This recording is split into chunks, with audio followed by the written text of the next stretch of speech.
sebagai keputusan fatwa kebangsaan berkenaan dengan Islam liberal, yang mana Majlis Fatwa Kebangsaan Muzakarah Jawatankuasa Fatwa Majlis Kebangsaan bagi Al-Ikhwan Islam Malaysia yang bersidang mengatakan pahaman ini mengandungi penyelewengan daripada beberapa segi, antaranya daripada aspek akidah seperti mana yang kita sebutkan. Mereka ini berpegang kepada konsep pluralisme yakni menyamaratakan semua agama. Many form but one form, dengan arti kata dalam bentuk yang berbeza-beza, dalam bentuk yang banyak, tetapi menuju kepada Tuhan yang satu. Itu yang dinamakan sebagai pluralisme. Kemudian mereka itu menganggap bahwasanya akal manusia itu adalah wahyu, manakala yang ketiga mereka meragui keturunan Al-Quran. Sementara dari aspek syariat pula mereka mempertikaikan metodologi penafsiran Al-Quran dan juga hadis Nabi sallallahu alaihi wasallam. Mereka menggesa tafsiran baru mengenai konsep ibadat yang kita lakukan. Kemudian mempertikaikan kriteria dan juga akhlak kenabian Nabi Muhammad sallallahu alaihi wasallam. Kemudian mereka mempertikaikan beberapa hukum, antaranya hukum yang berkait dengan jilbab, yang berkait dengan tudung bagi perempuan dan sebagainya. Dan dalam masa yang sama, mereka ini juga mempunyai sikap yang berbeza terhadap hukum-hukum Islam yang diturunkan oleh Allah Subhanahu wa taala. Jadi itu adalah apa yang terkandung dalam apa yang disebut sebagai fatwa yang dikeluarkan oleh Muzakarah Jawatankuasa Fatwa Majlis Kebangsaan bagi Al-Ikhwan Islam bagi Al-Ikhwan Ulama Islam di Malaysia. Kemudian insyaAllah pada malam ini kita akan menyambung kepada bab yang berkaitan dengan kewajaran fatwa yang dikeluarkan. Jadi mungkin sebahagian umat Islam masih belum sedar bahawa fatwa kebangsaan telah memutuskan bahawa pemikiran Islam liberal itu adalah sesat dan juga menyeleweng daripada syariat Islam. Bagi sesama umat Islam di negara ini, fatwa pengharaman Islam liberal itu sememangnya agak kurang diketahui. Lantaran apa? Lantaran pengumumannya dibuat sekali dengan fatwa pengharaman botox. Jadi orang lebih fokus kepada botox sampai orang lupa kepada isi kandungan yang berkaitan dengan fatwa yang berkaitan dengan Islam liberal. Tidak dinafikan fatwa yang berkaitan dengan botox, yakni suntikan tuan-tuan dan puan yang rahmati Allah, telah mendapat publicity yang begitu meluas oleh media cetak dan juga media elektronik arus perdana pada ketika ini. Tambahan pula botox ini agak sinonim dengan kehidupan golongan artis ataupun selebriti kegilaan. Jadi orang kita ini diikut kepada apa yang menjadi perbualan dan juga perbincangan orang.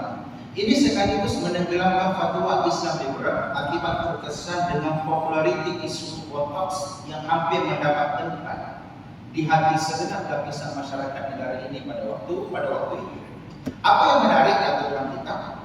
Pengharaman botox oleh Jawatankuasa Fatwa Kebangsaan mendapat reaksi yang begitu positif, sehingga amat jarang sekali terdengar pihak yang mempertikaikan maupun menolaknya pada ketika ini. Dan ianya berbeza sama sekali ketika mana respon diberikan kepada fatwa yang berkaitan dengan pengharaman Islam liberal di negara ini. Kedapatan suara segelintir umat Islam yang mempersoalkan kewajarannya atas dasar ia yang merupakan satu bentuk pemikiran. Pemikiran pula tempatnya adalah di akal manusia. Akal pula adalah sesuatu yang berbentuk rohani yang tidak boleh ditangkap ataupun tidak boleh dipenjarakan.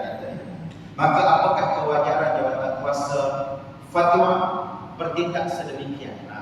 Apakah kewajaran Majlis Fatwa mengeluarkan fatwa mengharamkan Islam liberal?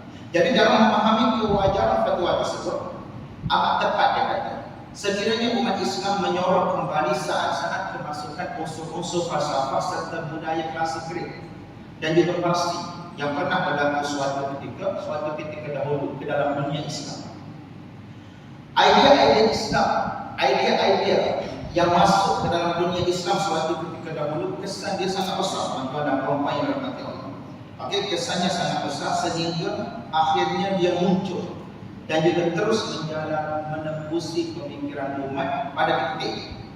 Dan antara golongan yang paling jelas terpengaruh dengan aliran ini, yakni idealisme daripada Greek dan juga idealisme daripada Parsi ini adalah kelompok Mu'tazilah pada waktu itu.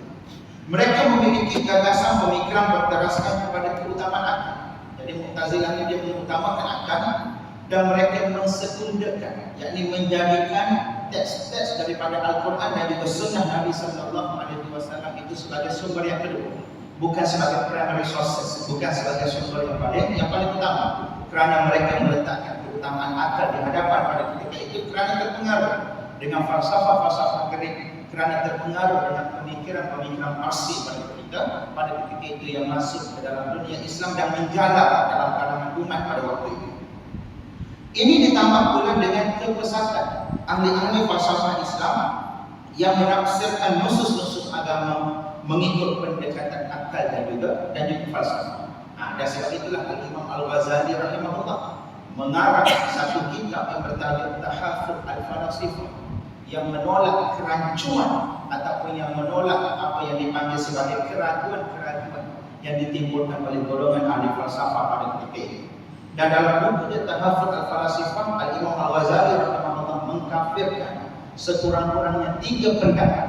Bukan mengkafirkan batang tubuh individu itu, tuan-tuan dan puan-puan yang dirahmati Allah, mengkafirkan sekurang-kurangnya 3 pendapat yang dikemukakan oleh ahli falsafah pada ketika itu yang berkaitan dengan alam ini qadim dan juga beberapa perkara yang lain yang saya lupa, tuan-tuan dan puan-puan yang dirahmati Allah, tak berani disebut semata lupa, tapi salah satunya adalah tentang perbahasan yang berkaitan dengan alam ini qadim ataupun tidak. Sedangkan bagi kita ahli sunnah wal jamaah, kita meyakini bahawa yang qadim itu hanyalah Allah Subhanahu wa taala semata-mata. Jadi dia ada perbahasan di situ sehingga Al-Ghazali menulis kitab Tahaffuz Al-Falasifah. Kemudian kitab Al-Ghazali selepas daripada itu dijawab oleh Ibn Rushd Al-Andalusi yang mengarang kitab Tahaffuz Al-Tahaffuz, menolak kerancuan yang berlaku dalam Tahaffuz Al-Falasifah, sehingga berlakunya pertembungan antara dua ilmu pada ketika itu, ilmu ahlul kalam dan juga ilmu ahli falsafah yang berteraskan kepada apa yang disebut sebagai akal dan juga pendekatan falsafah pada ketika itu. Kita, adapun bagi kita, tuan-tuan dan puan-puan yang dirahmati Allah, perbahasan ilmu yang berlaku dalam kalangan ilmuwan kita ambil untuk dijadikan sebagai sumber ilmu. Namun dalam masa yang sama, kita juga kena memilih pandangan yang betul dan juga pandangan yang tepat yang dikemukakan oleh ilmuwan tadi. Jadi sebab itu juga telah wujud aliran-aliran pemikiran kalam ataupun teologi Islam yang jelas terpesong daripada manhaj sebenar akidah Islam, seperti golongan Khawarij, golongan Murji'ah, golongan Jabariyah, golongan Qadariyah dan juga golongan Syiah. Dan mereka ini termasuk dalam kategori firqah ataupun aliran-aliran yang disebut sebagai aliran yang menyeleweng daripada aliran ahli sunnah wal jamaah, Niat mereka baik, niat mereka tulus, niat mereka murni, seperti mana yang disebut oleh Imam Abu Hasan Asy'ari. Tetapi niat yang murni tidak menjustifikasikan, niat yang baik tidak menjustifikasikan kesalahpahaman dan juga tindakan yang mereka lakukan ataupun pemahaman yang mereka lakukan. Dan bagi saya pun, apabila kita melihat keadaan sekumpulan kelompok yang terpengaruh dengan pemikiran Islam liberal dan sebagainya ini, kita tak boleh nak terus kata mereka ini orang yang jahat dan sebagainya. Mungkin mereka ada niat baik, tetapi niat yang baik disebabkan oleh kefahaman yang salah tidak mampu untuk menjustifikasikan tindakan-tindakan yang dilakukan oleh mereka, terutamanya apabila mereka mempertikaikan fatwa-fatwa yang telah diijma'kan oleh para ulama ataupun hukum-hukum yang telah diijma'kan oleh para ulama suatu ketika dahulu, seperti tudung, jilbab dan sebagainya, dan juga termasuk beberapa perkara-perkara yang lain yang bersangkutan dengan syariat, yang bersangkutan dengan syariat dan juga hukum Islam. Ada benda yang mungkin mereka buat itu betul, dan ada benda yang mereka buat itu mungkin tak betul. Tuan-tuan dan puan-puan yang rahmati Allah, dan di sini ianya juga memerlukan kepada kita untuk mempunyai ilmu bagi menilai yang mana benda yang betul, yang mana benda yang tidak betul. Kerana di kalangan Mu'tazilah, walaupun kita kata dia menyeleweng daripada ahli sunnah wal jamaah, tetapi ada pandangan dia yang diterima oleh sebahagian para ulama ahli sunnah wal jamaah. Begitu juga kelompok Syiah Zaidiyah, walaupun dikatakan Syiah Zaidiyah itu merupakan kelompok yang menyeleweng daripada ahli sunnah wal jamaah, tapi ada pandangan-pandangan daripada ulama Zaidiyah yang diiktiraf oleh ulama-ulama ahli sunnah wal jamaah, oleh ulama Ahli Sunnah wal Jamaah. Dan ini menunjukkan kepada kita bahawa ulama-ulama kita yang terdahulu mereka membezakan antara pegangan seseorang dengan pendapat dia yang boleh dianggap sebagai pendapat yang betul dan juga pendapat yang benar. Ada pemahaman dia, apa yang dia pegang itu salah. Tetapi mungkin dalam apa yang dia pegang itu ada benda yang betul atau benda yang betul itu boleh kita ambil untuk dijadikan sebagai salah satu pandangan yang boleh diterima. Dia sama seperti dunia barat yang ada pada hari ini. Barat yang kita tahu dia telah kuasa dari segi nilai dan juga moral. Tetapi ada beberapa perkara yang mereka mungkin baik dari segi pentadbiran, dari segi yang berkaitan dengan hak asasi dia dan sebagainya. Ada yang mereka baik, tapi apa yang mereka tak baik itu kita tak boleh ambil. Tuan-tuan dan puan-puan yang rahmati Allah, dari segi menjaga kebersihannya, dari segi mengikuti peraturan dan juga undang-undang yang mereka tetapkan, maka itu mungkin mereka baik.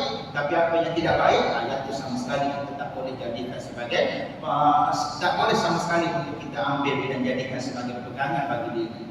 Apa yang menjadi masalah pada hari ini adalah apabila wujudnya kerompangan dalam ilmu, sehingga kita tak mampu nak membezakan di antara baik dan juga buruk, sehingga kita tak mampu nak membezakan di antara perkara yang baik dan juga buruk. Lalu akhirnya apabila kita suka kepada sesuatu perkara, kita ambil semuanya. Apabila kita tak suka kepada satu perkara, kita tolak secara keseluruhannya. Sedangkan hakikatnya di dalam baik itu ada benda yang mungkin boleh kita ambil dan ada benda yang mungkin kita boleh tolak. Di dalam baik yang disebut sebagai orang baik, bukan kebaikan yang diturunkan oleh Tuhan. Di dalam orang yang tak baik itu pun mungkin ada benda yang kita boleh ambil dan ada benda yang kita tak boleh ambil daripada diri.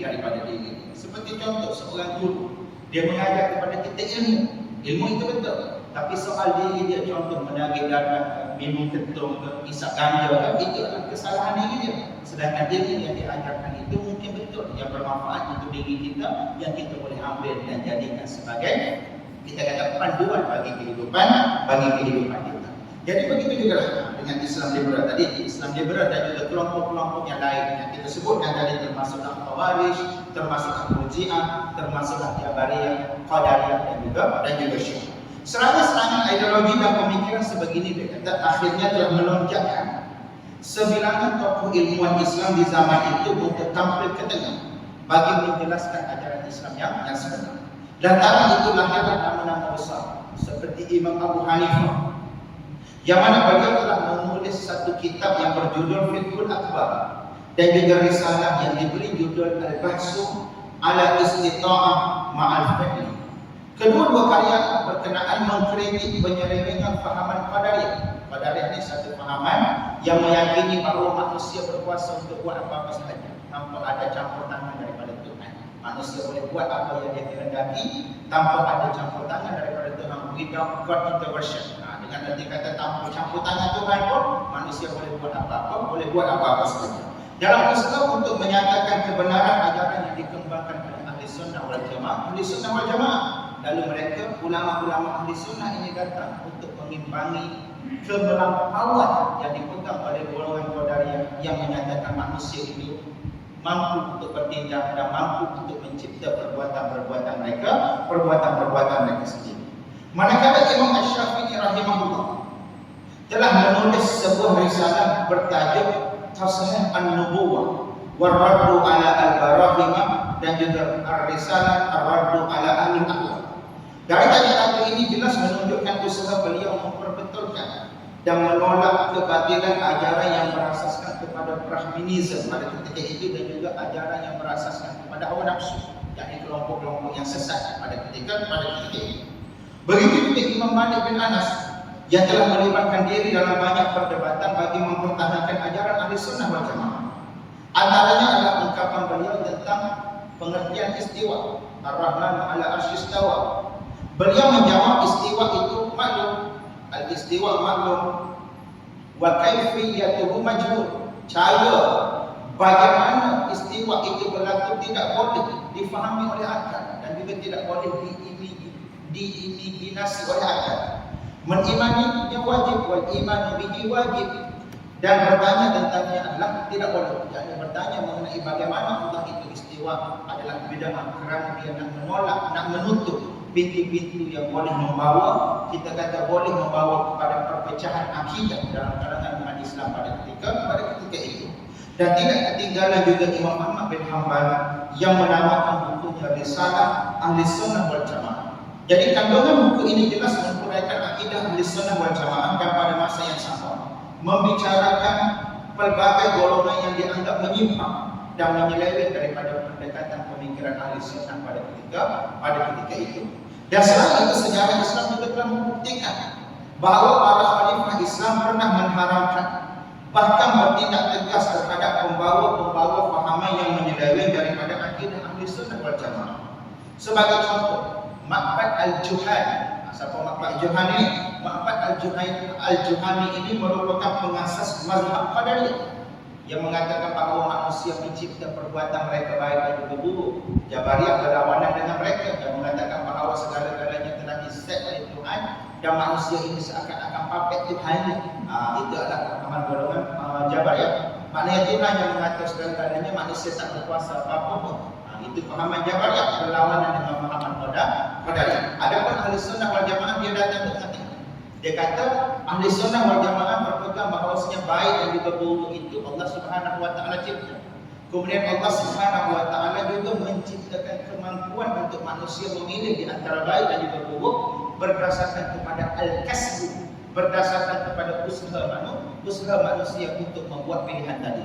Dan apabila usaha mereka untuk membuat pilihan tadi betul, maka Allah akan memberikan kepada mereka jalan untuk memberikan kepada mereka ruang untuk berada di jalan yang betul.